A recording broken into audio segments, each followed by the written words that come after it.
En noviembre de 1985, la ciudad de Armero desapareció después de la erupción del Nevado de Ruiz.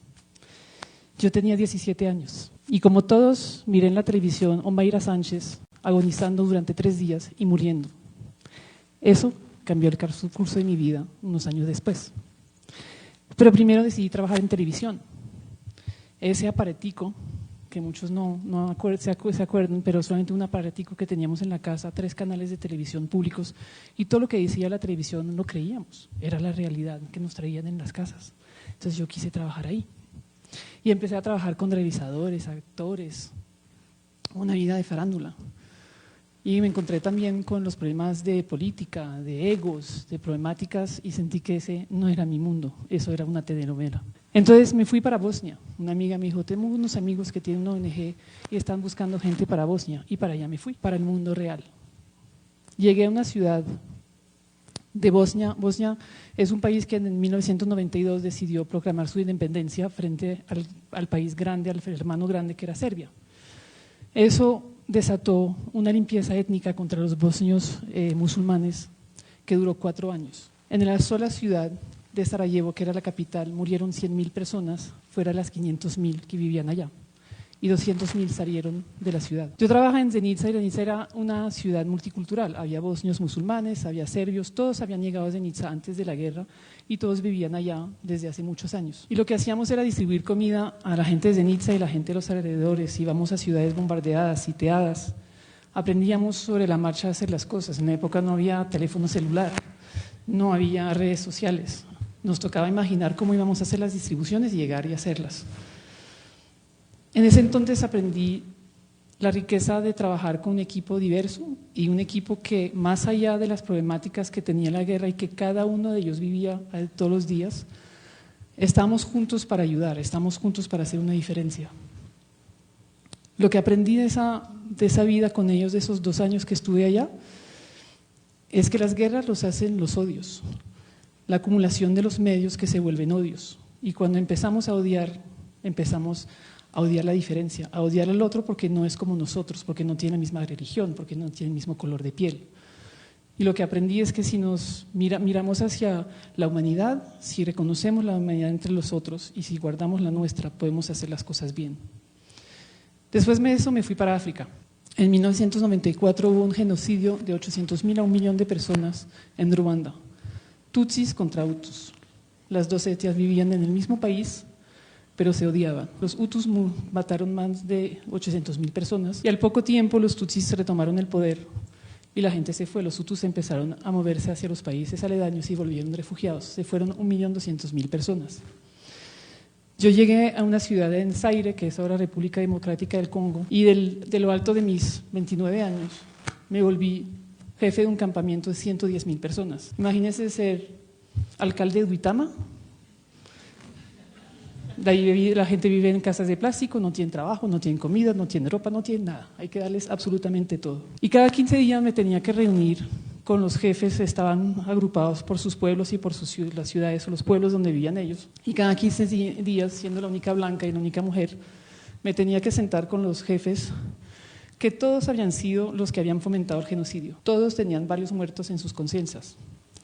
Y me tocaba sentarme con ellos y mis compañeros me decían, pero ¿cómo te puedes sentar como esa gente? Esa gente ha matado, ya alguien nos llegaba las noticias de lo que había pasado. Y yo les decía, eso no es mi trabajo no es decir si él es un genocidario o no, mi trabajo es darle de comer a 110.000 personas, de los cuales el 35% son niños, ellos no tienen la culpa. Yo tengo un autor que quiero mucho que se llama Voltaire, soy francesa, entonces tiene que ser un autor francés, que dice, la discordia es el peor mal del mundo y la tolerancia es el único remedio. Si uno no puede ser tolerante, si uno no puede mirar al ser humano otra vez por lo que es un ser humano y no juzgar, sino trabajar con la gente porque hay que hacerlo, entonces uno pierde su propia humanidad. Y cuando uno hace un trabajo como el que he hecho durante 20 años, tiene que asegurarse que se aferra a esa humanidad. Después de África, me fui para Camboya, un país del sureste de Asia. Ahí trabajé en desastres. En esa época hubo el ataque a las Torres Gemelas. Entonces, obviamente, todo el mundo estábamos mirando las noticias, lo que estaba pasando en Nueva York.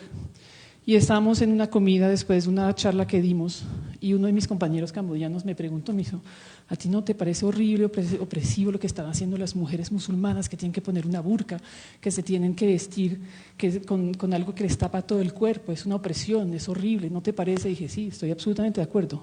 Y no me gusta tampoco lo que pasa aquí. ¿Qué pasa aquí? Las Birger.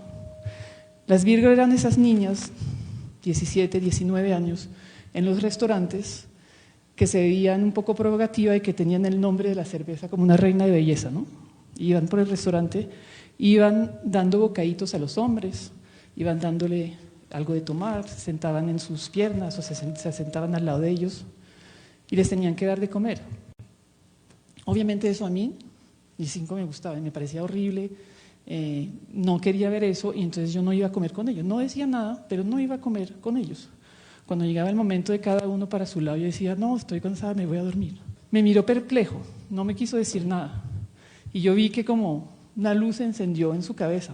Cuando salimos otra vez, cuando íbamos a los diferentes eventos, él nunca se iba a las Birger. Ya había encontrado a alguien que había cambiado su forma de ver las cosas. Cuando uno va a vivir en una cultura que no es la suya, tiene que respetarla. Usted puede no estar de acuerdo con lo que pasa, pero usted, ¿quién es para decir a otra cultura lo que tiene que hacer o no? Lo que me enseñó mi abuela hace muchos años es cuando eres extranjero, ni de política ni de religión uno habla. Lo verifiqué en esos momentos y en esos países. Pero planteé algo en él y espero que eso haya cambiado después otra gente porque él ha empezado a cambiar. Otra vez Voltaire dice algo que me sigue muchas veces. No estoy de acuerdo con lo que dices, pero pelearé hasta la muerte para que tengas el derecho de decirlo. Hoy en día nos escondemos detrás de las redes sociales para vomitar odio al otro. Si no estamos de acuerdo, lo decimos con palabras fuertes, insultando al otro, sin ser tolerante, porque pensamos que tenemos la verdad. Pero en una historia hay siempre dos caras. No tenemos que olvidar esas dos caras y tenemos que respetar que el otro pueda decir cosas. Podemos no estar de acuerdo, pero él tiene derecho a decirlo. Después de ahí me fui para Nepal.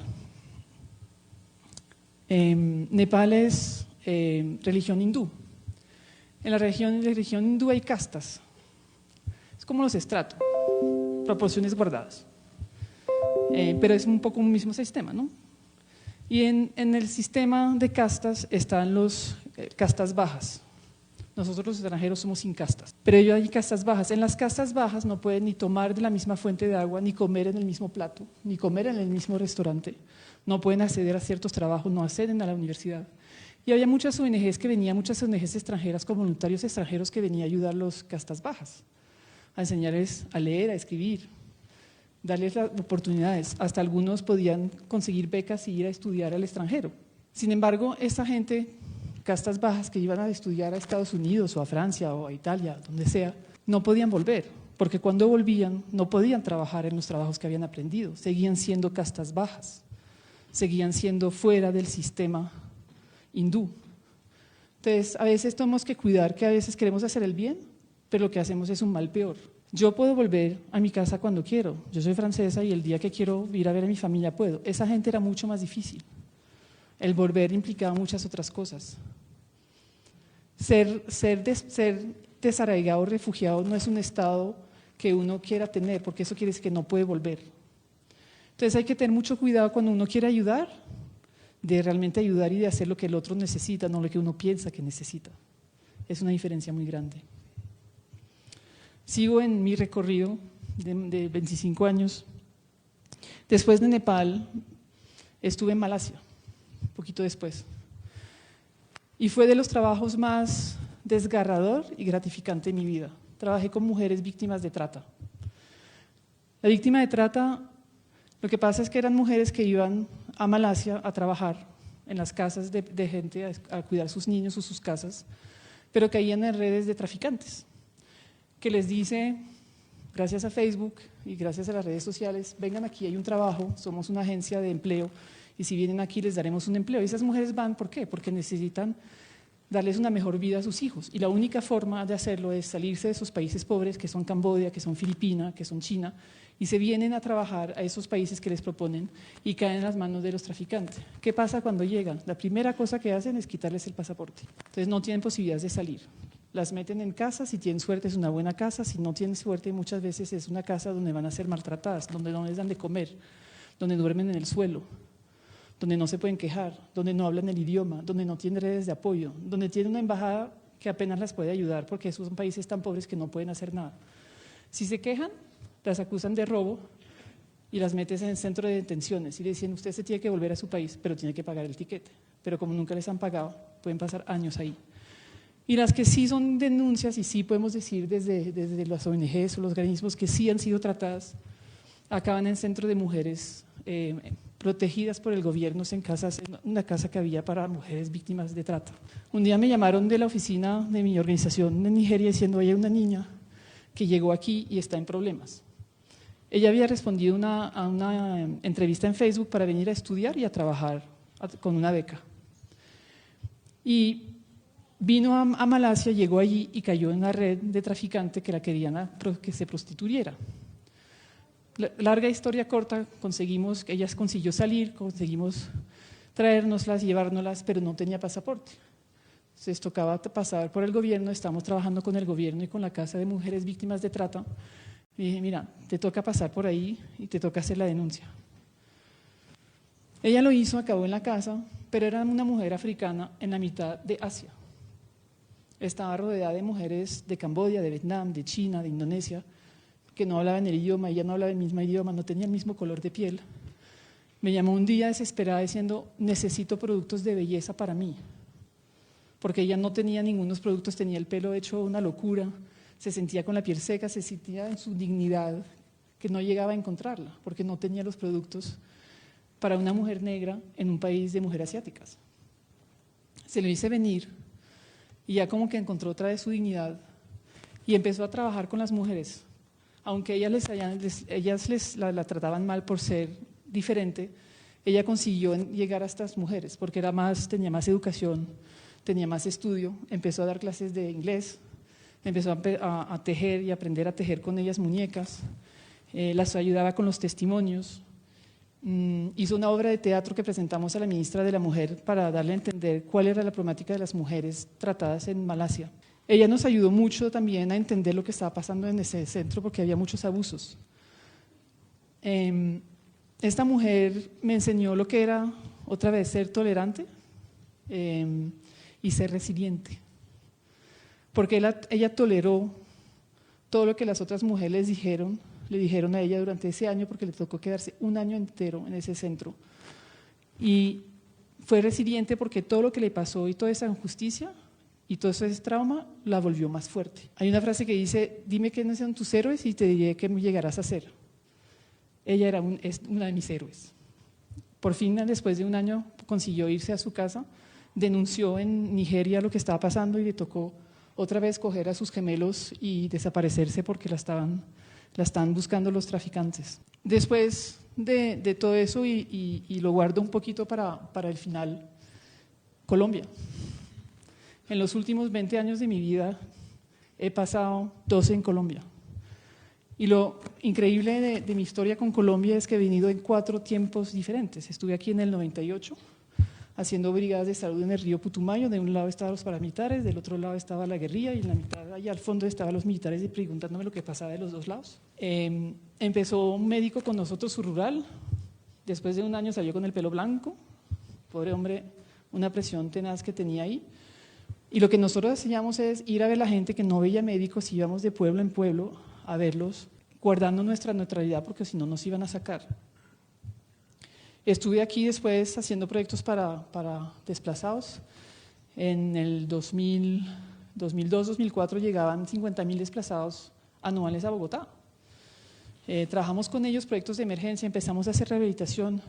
Estuve aquí en el 98 en el área de Zanahoria, donde uno no podía salir de noche, donde no podía ir a la Calera, donde no se podía coger la circunvalar, donde nos decían, usted se equivocó de avión, se cayó, ¿cómo llegó a Colombia? ¿Por qué está aquí? ¿Qué está haciendo aquí?